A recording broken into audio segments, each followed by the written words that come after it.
তানিয়ার চিকিৎসার সমস্ত টাকা দিয়ে দিল ঈশানী। অবাক হয়ে গেল বানি। হ্যাঁ বন্ধুরা, এমনটাই দেখা যাবে। তাই সম্পূর্ণ জানতে ভিডিওটিতে লাইক দিয়ে চ্যানেলটি সাবস্ক্রাইব করে দেখতে থাকুন। গল্পের শুরুতে দেখা যাবে অনিরুদ্ধ তাপসকে বলে, আপনি আমাকে অস্বীকার করবেন কি? আমি আপনাকে অস্বীকার করছি। আপনার মতো বাবা আমার দরকার নেই। দরকার নেই। তখনই তখনই তাপস বলে, এই মেয়েটার জন্য সবকিছু সবকিছু শেষ হয়ে যাচ্ছে, সেটা বুঝতে পারছে না। তখন মৌলি বলে, একদম ঠিক বলেছেন তাপস আঙ্কেল। এই বাণীর জন্য অনিরুদ্ধর সবকিছু চলে গেল। তারপরেও বুঝতে পারছে না। তখন নয়নতারা বলে, হ্যাঁ বুঝবে কি করে? এই বাণীই তো সব নাটক রানী। নাটক করে করে অনিরুদ্ধকে সবার কাছ থেকে দূরে সরিয়ে দিয়েছে। ওইদিকে মৌলি মনে মনে বলে, কেউ কোনোদিনও জানতে পারবে না যে ওই নকুল সরকারের মেয়ে হলাম আমি, আর বাণী হলো এই রয় পরিবারের প্রিন্সেস। তখন ঈশানী নয়নতারাকে বলে, আচ্ছা হয়েছে তো ছোট মা, অনেক তো বললেন, এবার অন্তত চুপ করুন। বাণী ওর বাচ্চার চিকিৎসার জন্য এসব কিছু করছে, তাতে আপনাদের কি সমস্যা? তখন মৌলি বলে, কেন মা, আমরা কেন চুপ করব? চুপ করব কেন? আমরা তো ভুল কিছু বলিনি। ওই বাণীর জন্যই তো অনিরুদ্ধ প্রথমে ব্যবসা থেকে বঞ্চিত হলো, তারপরে ঘর ছাড়লো, আর এখন দেখো টিফিন সেন্টার চালাচ্ছে। অনিরুদ্ধ বুঝতেও পারছে না যে ওর কত ক্ষতি হচ্ছে। তখন অনিরুদ্ধ বলে, এই মৌলি, বাণীর নামে আর একটাও বাজে কথা বলবে না, কারণ বাণী আমার স্ত্রী। আমার স্ত্রীর নামে একটাও বাজে কথা বললে আমি কিন্তু ছেড়ে দেব না। আমি কিন্তু ছেড়ে কথা বলবো না। আর তাছাড়া আমরা কাজ করে খাই, কাজের মধ্যে কোনো রকম কোনো অসম্মান নেই। তারপরে বাণীর চোখের জল মোছার জন্য নিজের রুমাল বের করে দেয় অনিরুদ্ধ। ওইদিকে নয়নতারা বলে, বাহ, এই তো এই তো শুরু হয়ে গেছে। দু কথা হলো কি হলো না, চোখের জল, একদম চোখের জল শুরু হয়ে যায়। এই দিয়েই তো সবাইকে ভোলাচ্ছে। তখন ঈশানী বলে, আচ্ছা ছোট মা, হয়েছে তো, এবার চুপ করবেন? আর কত বলবেন মেয়েটাকে? তখনই দেখা যাবে বসন্তবাবুর নাতনি বলে, আপনারা বসুন না। তখন নয়নতারা বলে, আচ্ছা দিদি ভাই, আমি না এটাই বুঝতে পারি না, আমরা যেখানে যাই সেখানেই কেন এই অনিরুদ্ধ আর বাণীকে পৌঁছে যেতে হয়? এ বাণী আগে থেকে কি করে বুঝতে পারে বলতো যে আমরা কোথায় যাব? না হলে ঠিক খবর জেনে জেনে এখানে চলে এসেছে। না হলে ওর তো এখানে আসার কথা ছিল না। তখন বাণী বলে, না, আমি এখানে আসতে চাইনি মেসোমশাই। বিশ্বাস করুন, আমি শুধু আমার মেয়েটার চিকিৎসার টাকার জন্য এই কাজগুলো নিয়েছিলাম। আমার মেয়েটা তো খুব অসুস্থ, সেই জন্যই। তখন এই দাদু বলে ওঠে, এই দাঁড়াও দাঁড়াও, কি অনিরুদ্ধ, তুমি না বলেছিলে যে বাণী নাকি ওর মেয়ের অসুস্থতার কথা জানে না? তাহলে তাহলে এখন আবার কি করে বলছে? তার মানে এই সবকিছু নাটক ছিল, তাই তো? তখন মৌলি বলে, হ্যাঁ তাই তো। তখন নয়নতারা বলে, হ্যাঁ একদম, এই মেয়েটার সব নাটক, এই টাকা জোগাড় করার জন্য। টাকা, টাকার জন্য সবকিছু করতে পারে। তখন অনিরুদ্ধ বলে, একদম চুপ করো, অনেক হয়েছে ঠাম্মি, অনেক হয়েছে। নিজের সম্মানটা না নিজে রাখতে শিখতে হয়, কিন্তু রাখতে পারছো না। তখন মৌলি বলে, মানে এখানে ভুল কি বলেছে অনিরুদ্ধ? তুমি এরকম ভাবে রিয়েক্ট করছো কেন? তখন অনিরুদ্ধ বলে, হ্যাঁ বাণী কিছু জানতো না, কারণ বাণীকে আমি কিছু জানতে দেইনি। কিন্তু কিন্তু তোমাদের জন্যই না সেটা জানতে পেরেছে। তখন নয়নতারা বলে, তাই নাকি? এখন নিশ্চয়ই বাণী কেঁদে কেঁদে বলবে, আমি কিছু জানতাম না, আমি সবে মাত্র জেনেছি এই সব কিছু এই মেয়েটার নাটক।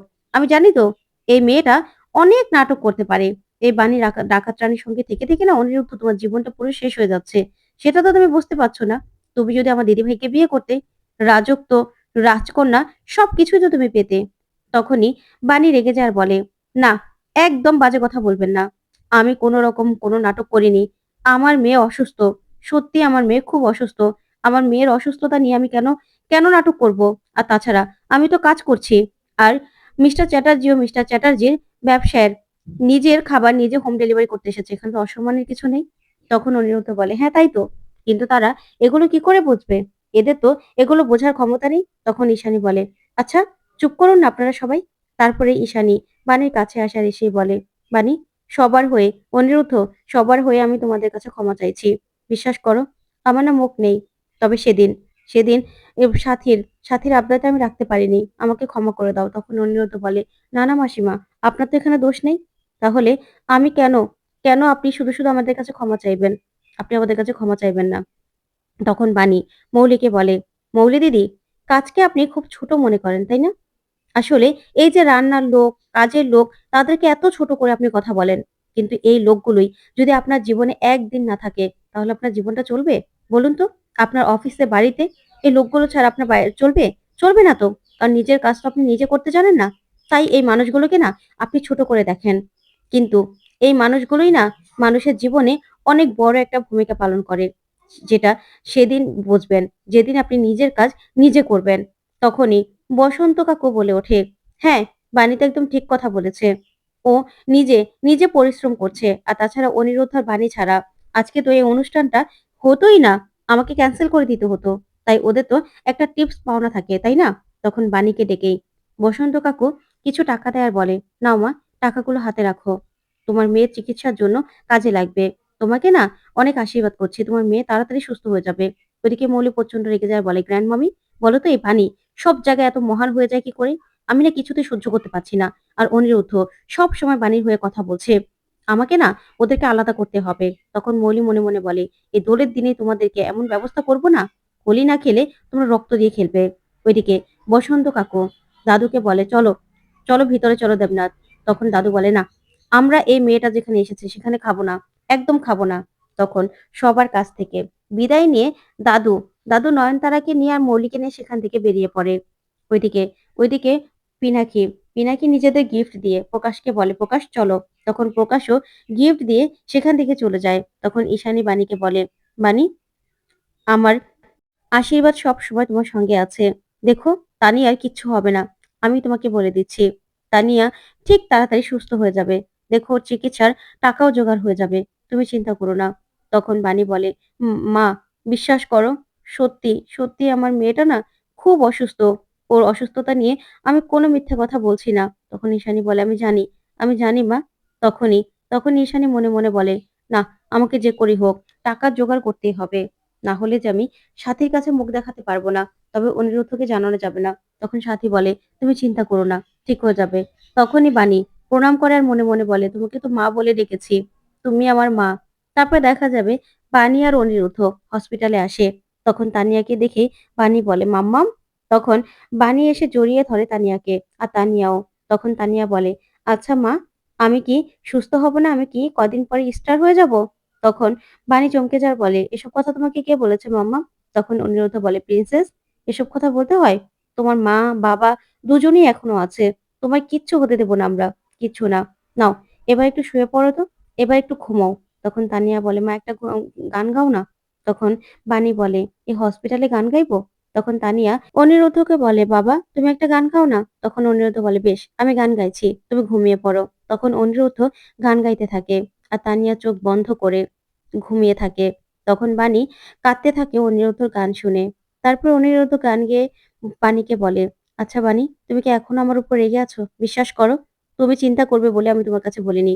তখন বাণী বলে, "এখন কি আমার চিন্তা কম হচ্ছে? তখনও কি আমার চিন্তা কম হচ্ছিল? আমার সারাক্ষণ মনে হয়েছে যে আমার মাম্মামের কি হয়েছে আপনি আমার কাছে লুকোচ্ছেন। সেটা কি চিন্তার নয়? আমি না কিছুতেই ব্যাপারটা মানতে পারছি না মিস্টার চ্যাটার্জি। কিছুতেই না। আপনি ভুল করেছেন। আমার সঙ্গে অন্যায় করেছেন। আমার প্রিন্সেসের কথা না বলে।" তারপরে দেখা যাবে ওরা বাড়িতে যায়। বাড়িতে গিয়ে বাণী দেখতে পায় এক ব্রিফকেস ভর্তি টাকা। তখন বাণী বলে, "মিস্টার চ্যাটার্জি, এতগুলো টাকা? এখানে এতগুলো টাকা কোথা থেকে আসলো?" তখন অনিরুদ্ধ আর বাণী টাকাগুলো দেখে চমকে যায়। তখন অনিরুদ্ধ বলে, "সেটাই তো, এই টাকাগুলো এখানে কে রাখলো? কিছুই তো বুঝতে পারছি না।" তখনই সেখানে তাপস এসে দাঁড়ায় আর বলে, "আমি রেখেছি। আমি রেখেছি এই টাকাগুলো।" তখন বাণী, বাণী আর অনিরুদ্ধ তাকিয়ে থাকে তাপসের দিকে। তখন তাপস বলে, "দেখ অনিরুদ্ধ, তুই হলি আমার ছেলে। তুই হলো তুই হলি চ্যাটার্জি বাড়ির উত্তরাধিকারী। দেখ, তুই রাজার হালে বড় হয়েছিস। তুই তো আমার সন্তান। তাই তোকে তো আমি চিনি। তাই তোর টাকা দরকার। আমি তোকে আরো টাকা দিব। বিনিময়ে তুই শুধু এই বাণীকে আর ওর মেয়েকে ছেড়ে দিবি। তুই বুঝতে পারছিস না ওদের জন্য তোর জীবনটা পুরো শেষ হয়ে যাচ্ছে। এই বাণী তোর জীবনটা পুরো শেষ করে দিচ্ছে। ১ম এ কোম্পানি থেকে তুই বেরিয়ে গেছিস। তারপরে বাড়ি ছেড়ে চলে এসেছিস। এখন রাস্তার ধারে কাজ করছিস। তুই বুঝতে পারছিস এই মেয়েটার জন্য তোর কত অধঃপতন হয়েছে? তাই আমি তোকে বলছি, ওর মেয়ে ওর কাছে ফিরে আসবে, ওর মেয়েও বেঁচে যাবে। যত টাকা লাগে সব টাকা আমি দেব। আর তুই আমার সঙ্গে ফিরে চল।" তখন অনিরুদ্ধ বলে, "দেখুন মিস্টার চ্যাটার্জি, আপনার টাকা আমার দরকার নেই।" তখন তাপস হাসে আর বলে, "তুই তো আমার ছেলে। আমি তো জানি।" তো বন্ধুরা, কেমন লাগলো আজকের আপডেট? কমেন্ট করে জানাও। ধন্যবাদ।